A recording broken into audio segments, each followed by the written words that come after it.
All right, happy Monday morning to everybody out there. Hope you guys are doing well. Survived the weekend. We had a great weekend. We'll be doing a recap video very soon of our trip down to Louisiana. But today, with our new schedule, Monday is Q&A day, which means we will take all the comments that we have received and go through and cherry pick a couple out to talk about them, answer them. Sometimes they're questions, sometimes they're comments, but we like to address them as they are. And without further ado, let's get started. All right, and as always, if you are new here, we want to welcome you to the Gamble Smart channel. We do all kinds of daily videos Monday through Friday of live play, Q&A like we're doing today, as well as our live stream that comes in every Wednesday, and then, of course, a tip of the week at the end. And if you are a gambler and you are a normal gambler, and what we mean by normal gambler is most of us who go with less than $500 at the casino, and you want some advice on how to make your money last and better odds of walking out the casino with that cash, then we are probably something you should consider. So we would love a subscription, a thumbs up, and ring that bell for notifications because we do go live very randomly sometimes, just like this last weekend. We weren't able to announce it. We just, boom, went live, and about 200 or 300 of you had that bell rung and you got to join in on the fun. So, all right, let's get to the first question. And Dave and I are just going to go back and forth here. And the first one, and Dave, my eyes are so bad. Look at this. Wow. It's like, can I get you the senior menu, sir? I know. You're at it's the like 4 the p.m. 85-point font here. So the 4 p.m. dinner at Golden Corral. it took two pages to print out 4 questions. All right. This is what happens when you get old, guys. I know you guys understand out there. All right. Can you explain in detail how the Players Club works? How does it know how much you have played? How does it know if you've won a jackpot? How much you've lost? Your betting habits? How much you cashed out? Tier credits? All that kind of stuff. And it seems that the casino has to have some access to the slots programming to be able to access these things. It has to be linked in some way. This is a possible means of exploitation if one is clever enough. All right, so the first thing to understand when it comes to slot machines is that there are 2 systems that are running on a slot machine. One is the game programming system. This is what the CPU box is for that is inside each of these machines. And then there's a player tracking system. These are 2 separate systems, and they're not linked directly. But what they are is basically like a read access. Think of the player's card system as a read access system. The machine produces, what is that? It's the 2 systems, how they're separate. Okay. There you go. 2 different boxes. God. Thanks, Dave, for the visual acuity there. I really appreciate it.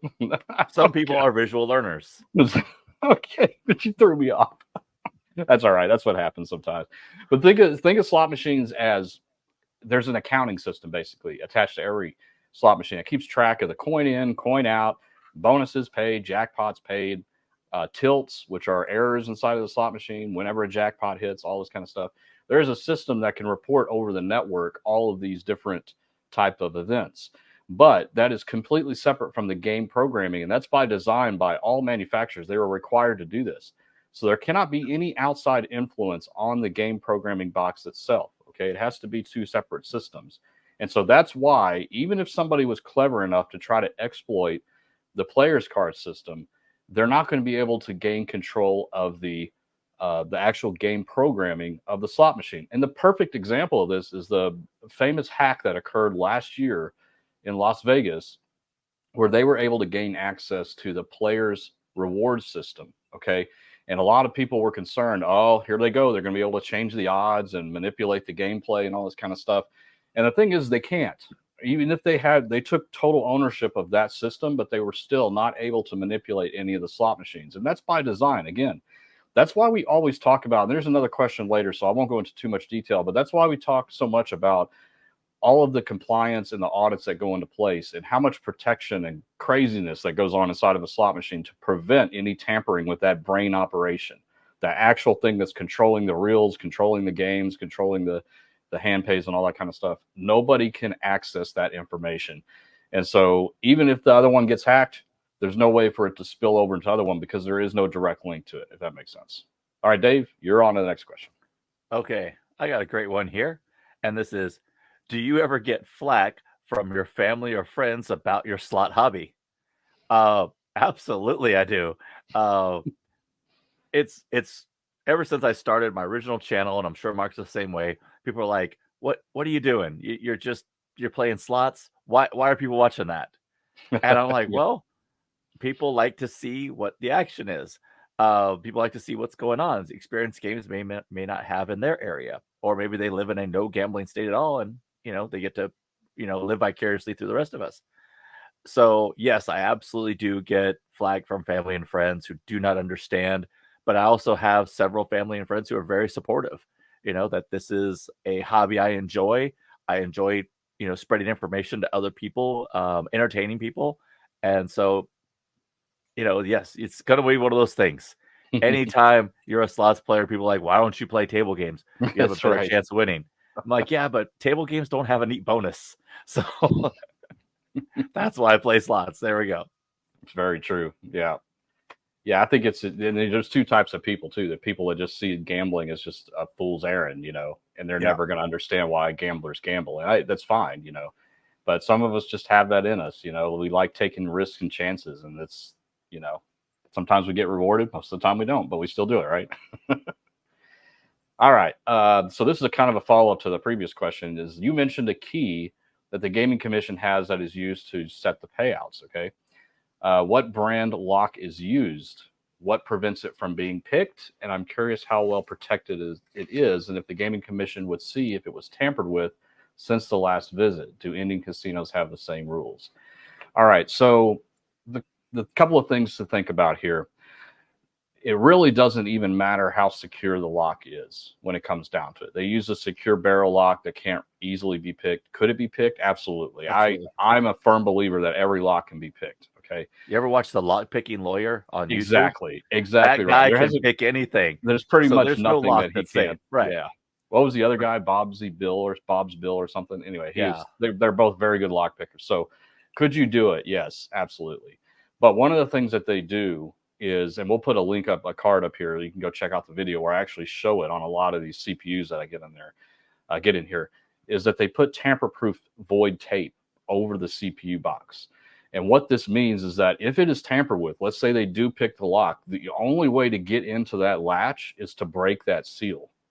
And think of this as warranty. You've probably seen it, like if you've ever tried to take your PlayStation apart or something crazy like that, you would see some kind of screw that is hidden underneath a layer of void tape, so that if you tried to send it in for a warranty repair and they saw that you opened it, they're going to void your warranty. Think of it the same way here. So when the Except the gaming commission, consequences are huge. yeah, they're very big, and that's another reason why they won't do it, because they don't want to risk it. But even if they did and they broke that seal, if the gaming commission found that out, like Dave was saying, severe penalties. It's just bad. And so it really doesn't matter how high quality the lock is. They do use good locks, but that tamper-proof tape is way more valuable of a measure to prevent tampering than the lock itself, because that will tell the gaming commission when they come out to audit these machines, somebody's opened this door, and that's not good. They can lose their license, and it's not one of these things too where people just say, yeah, but they just pay the fine, and the fine's always cheaper than what they would make off the machine. It is not just about paying fines. Okay, maybe the first time, maybe, depending on how severe it is, maybe. But after that, putting your gaming license on the line is like, I mean, imagine like these casinos, $100 billion casinos, some of these really big ones, they would never put their gaming license on the line like that. I mean, and the gaming commission could shut them down, just like the Food and Drug Administration could shut down a restaurant for not passing their, inspection. They have the power to do that, and that's why that gaming license is the most valuable piece of paper. So they're not going to risk opening the door. But really, look at that video, detailed explanation about what actually goes through any kind of payback or game changes or anything like that. All right, off to you, Dave. I think I actually remember a story at G2E, and this was a manufacturer that I was talking to, and it wasn't one of the major one, it was one of the lower ones, and he was talking about how they were there for an install, and the gaming commissioner had moved to another machine and forgot to put the tape on. The tech who was there froze, grabbed him and said, "Hey, you didn't put the tape on there." So it is serious to them. It's a big deal. Yeah. So yeah, it's and just again, like Dave just said, the gaming commission is what puts the tape on. They are the ones that seal and unseal the machine. It's not the casino. Okay, it's their tape, Yeah. and a lot of them it actually says. That's why I know when I get machines in here that have come from casinos, I have a good indication of where they came from because it usually says what the gaming commission is. New York, I mean Connecticut. I've seen Connecticut come through here. Lots of tribal casinos. I've seen their tape on there, so it's pretty easy to tell who it is. So Pretty there you easy to go. find. All right, here's actually something we should totally do. Uh, One suggestion: when you guys play slots, if you would call out the volatility of high, medium, low, or whatever the volatility of the slot is that you're playing, it would really be helpful for your viewers and to let us to know what to look for in the casinos. You are absolutely right, Yeah, and we're going to start doing that because it's something that never crossed my mind. Probably didn't cross your mind either, Mark, because to us we understand, right, right.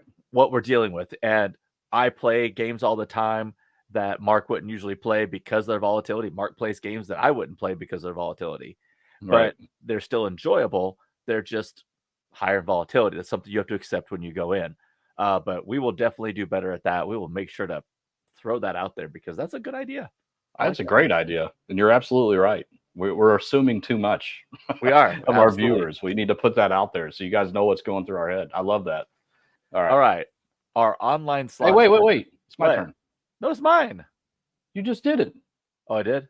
The Oh, I did. volatility. Okay. Yeah. That's right. This Oh is God, totally making it in there. we're never getting through this. All right. You mentioned the machine being hot and cold is a myth. I have seen many times games like Eagle Bucks or Thunder Cash eating money like crazy before the progressive jackpot is hit, where you go into the bonus rounds and win nothing over and over.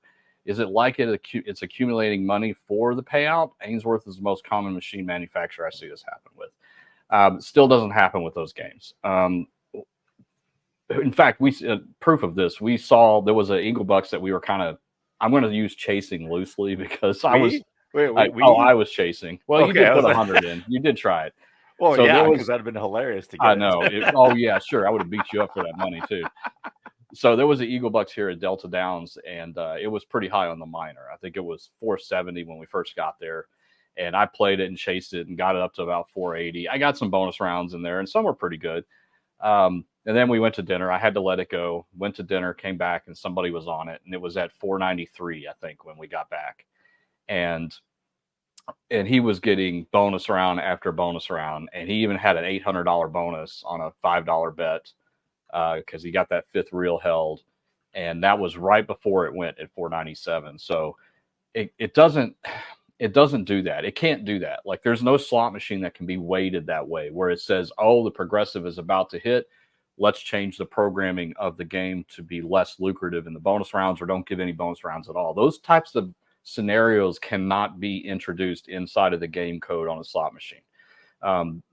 It's enforced. Okay. Like I'm sure manufacturers and casinos would love for that stuff to be in there, but it's enforced where it can't be.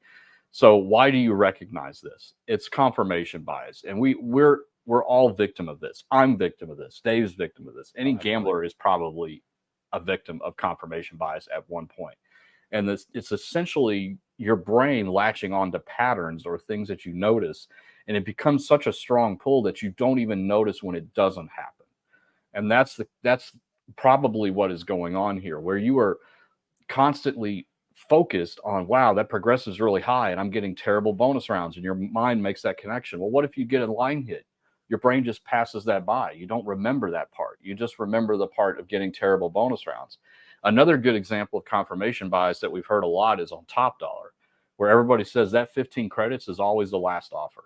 No, we've had it on the first offer many times, second offer many times. It's just because you remember getting burned on that fourth offer. And so your brain is like, that last offer is the one you're going to get the 15 credit on, right?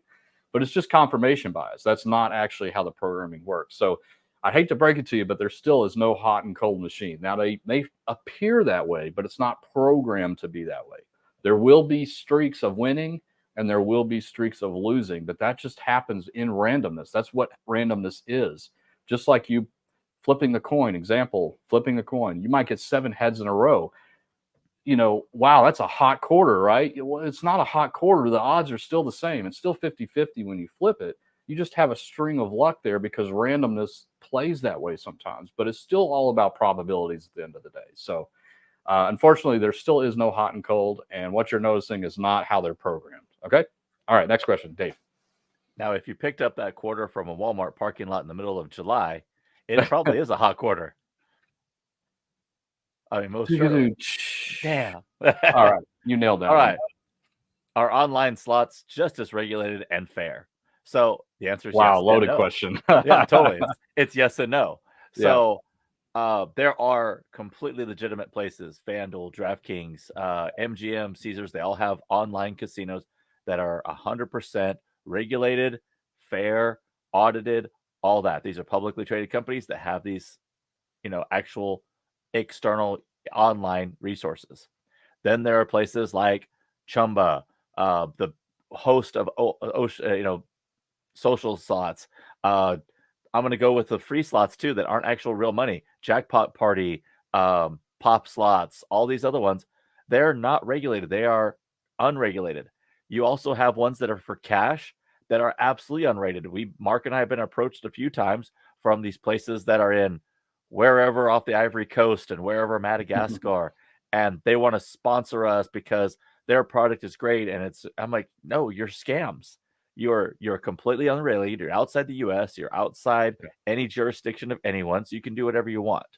Right. Really important to look at that fine print in which place you're going to gamble. Right. If I was going to gamble online, it would only be at a legitimate, actual place that has either brick and mortar or is at least a U.S.-based publicly traded company that has to go through regulation. And that is an extremely important thing. I would have no problems gambling at DraftKings or FanDuel. I would have no problems doing MGM online or Caesars online. I believe Penn Gaming also has an online presence, and I think Boyd is coming out with one. So those would be places I would have no hesitation at, other than the fact that I don't want to gamble online. But other than that, keep that in mind. Look at that fine print. Dave just brought up a good point. This is an excellent way to tell which is which. And even though the ones like the social casinos are in theory regulated, they're not regulated by U.S. authorities. That's the key. Yeah. So what Dave said is what you should do is for Chumba, for example, they are regulated and based out of Malta. So the way you can find that out is go look in their, the details, the terms and conditions, and the frequently asked questions and all that. And if you see that it is regulated or is based overseas, just understand that there is no U.S. regulation in place. And so those protections that we're all used to when we go to a brick and mortar casino may not be there at all. And in some cases, they're not. So that's the trick. Like if you're going to play on an online casino, go and look at it first and see where the compliance is located. If it's located in the U.S., you're in good shape. If it's not, big question mark. And we would not recommend playing there. Now, the place that approached us, they were off the coast of Madagascar. They were somewhere in Madagascar area, one of those countries. And I just Googled it, what is about this place? Yeah. Right away, it came up where they are listed out of. And then I looked up the gaming laws in that country. The gaming laws are fill out a form, pay the money, and that's it. And the money's not even much. It's compared to US dollars, it's like $50. The only other thing is you have to have your company located within the boundaries of that country. And here is a link on the actual country's website talking about gaming of different businesses, attorneys that can set up businesses for you in that country. So that's how shady that is. Yeah, man. Detail. That's a great tip, Dave. I'm glad you brought that up. That's a good way to look at it. We have Google at our fingertips now. Find out where it is. Yeah, do your research for starting those. All right. This one's my favorite. I'm going to try to not go on a big tangent on it. You must really trust the system and think everyone does everything by the book and is honest. I do. And here's why. I've seen it. And I know a lot of you haven't seen it. And that's why it's hard to trust the system. I totally get that.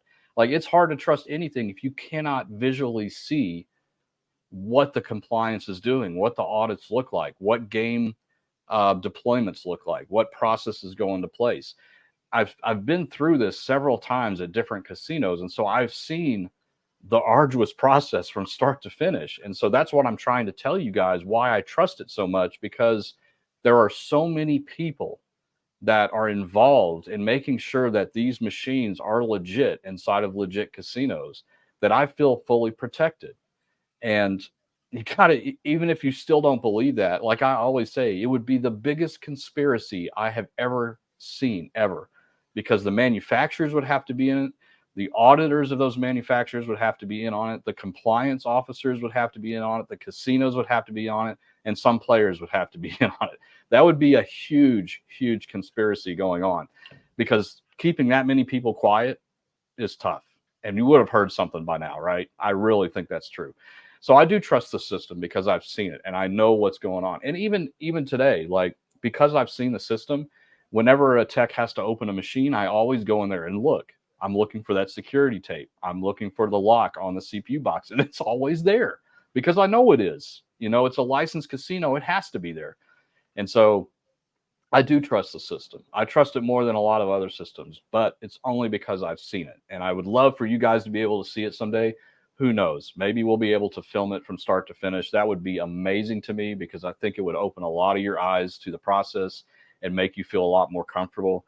We're fighting for you guys. We'll get out there. We're going to try to find some casino or compliance or gaming commission that will let us show you on video from start to finish, unedited. We'll do it live if we have to, so you can see what actually goes through it. So we're going to try to do that. But guys, I do trust the system. I do.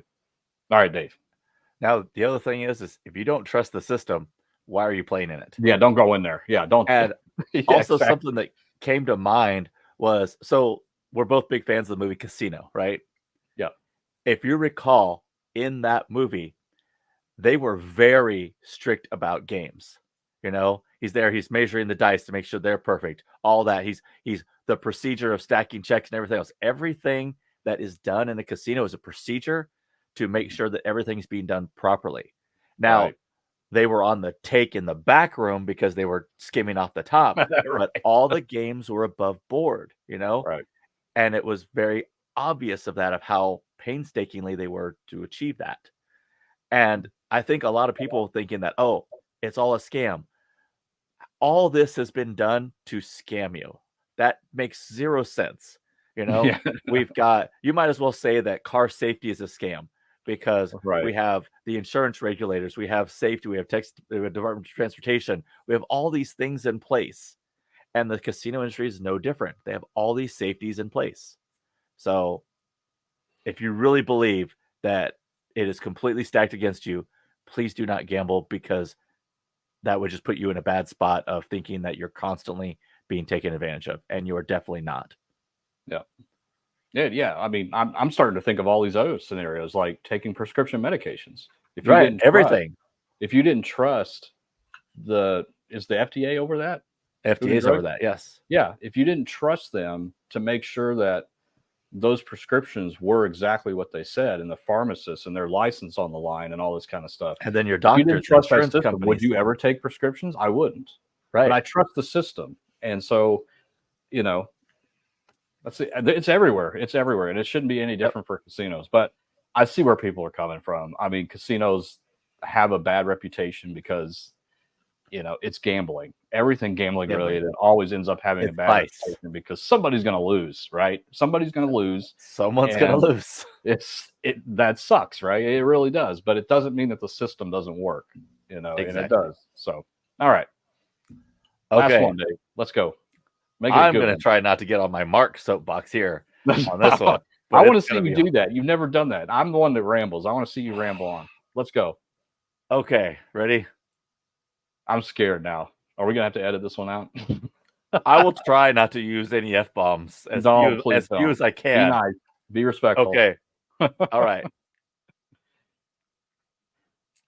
Gamble smart is an oxymoron.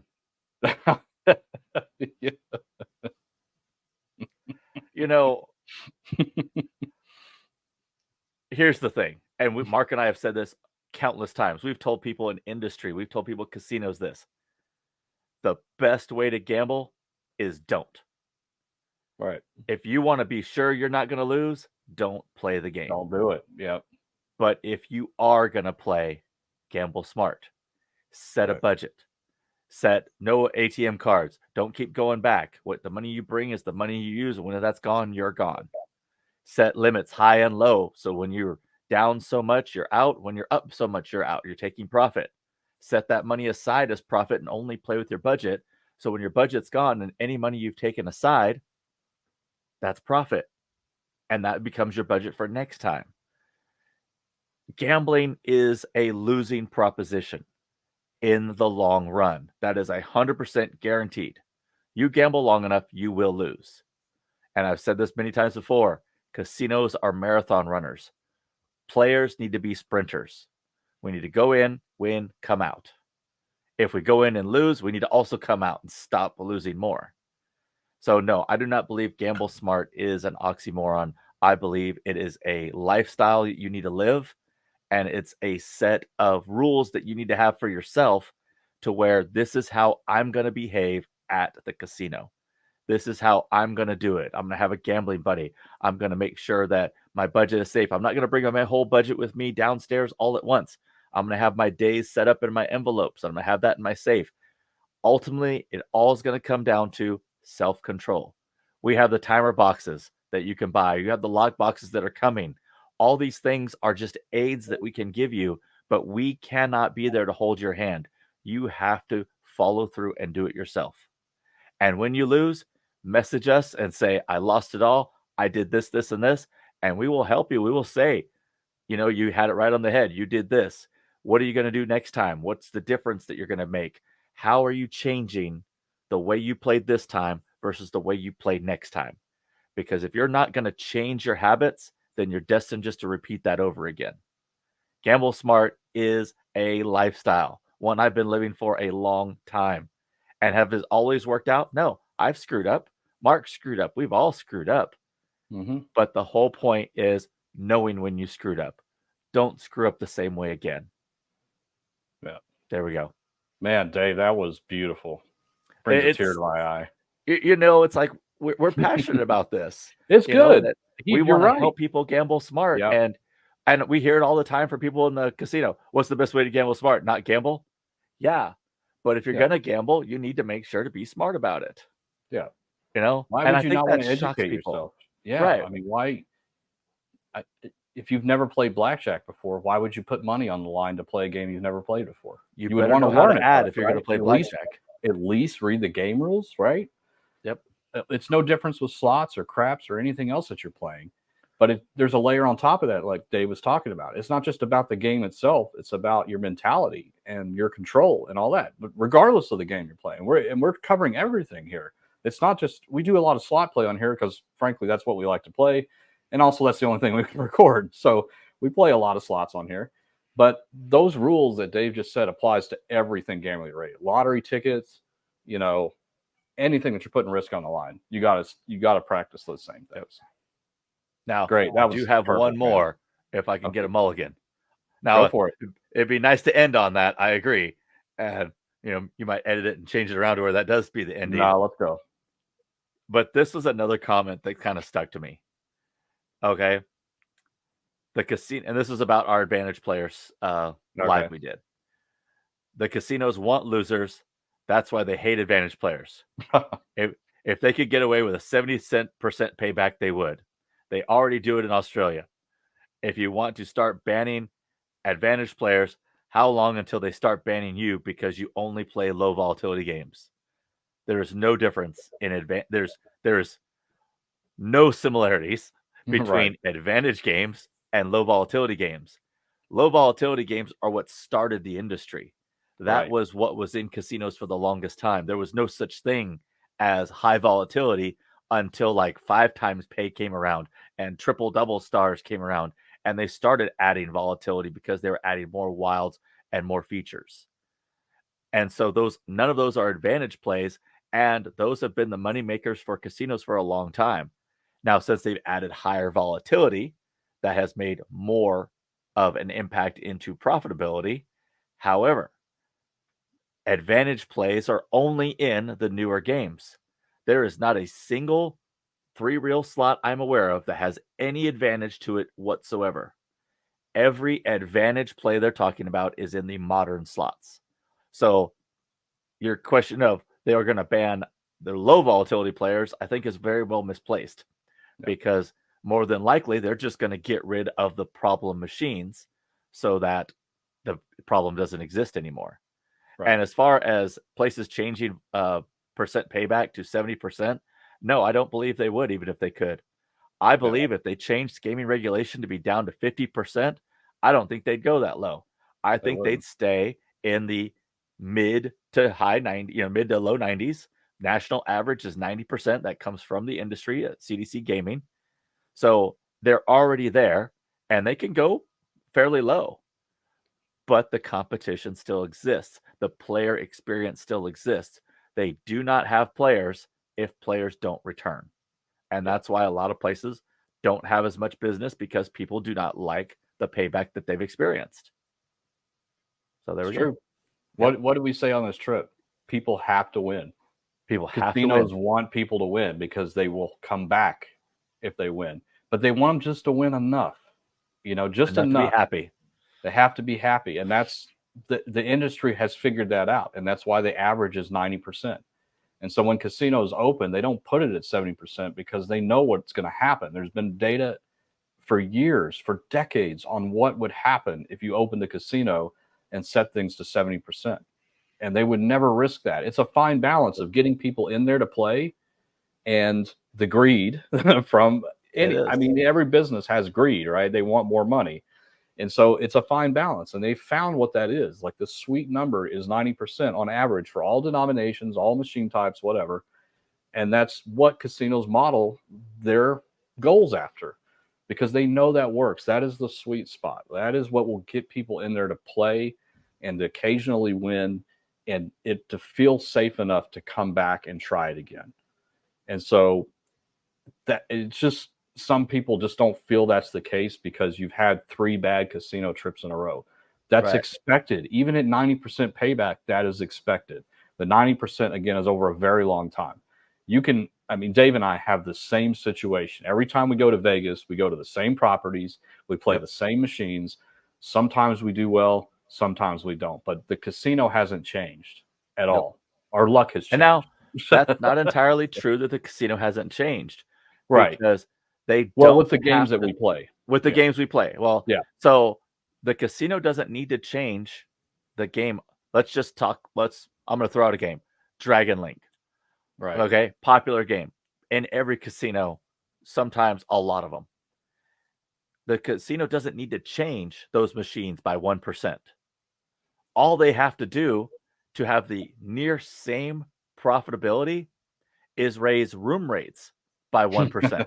Right. Think about that. 1% extra per room per night. There's your profit. And that doesn't require any gaming blink commission. an eye. Doesn't require any gaming commission at all. Yep. There's all your profit. I do it overnight. Add a little bit extra fee for, room cleaning, which they're already doing. Bring back, pay for parking, which they're already doing. They have so many other ways that have no bearing on compliance or gaming regulation that they can make money. They don't want to touch the casino side of it because that's the golden child. That's we got eyes on that. We got eyes on that. But here, your room costs $20 more now than it did last month. Why? I don't know. Money. And I think that's what people often skip over, is that the price for things outside of gambling is where money exists as well. Yep. But we're happy just to hand that money over. Here's $300 for dinner. That food costs maybe $80. Right. That's a bigger profit margin than 70%. That's right. So, but we're so concerned with the profit, the percent payback on machines, but we don't think about what's happening all around it. Yeah, absolutely. Yep. Everything. All right, guys. Well, I hope you appreciated this video. As always, give us a thumbs up and subscription if you like this kind of content, and we will see you next Monday for another Q&A. But tomorrow, Dave, we are starting our series where we went outside of Vegas. And so the first stop is going to be South Point. So check out that video that will drop on Tuesday. This is going to be a 5 or 6 part series. We hope you enjoy it. A lot of properties. Yeah, we went through a lot. There was no way that was going to be one video. You guys would never sit through it. I wouldn't even want to sit through it. All right, guys. As always, gamble smart, gamble safe. We'll see you tomorrow. Take care, guys. Bye. Absolutely. Have a good one.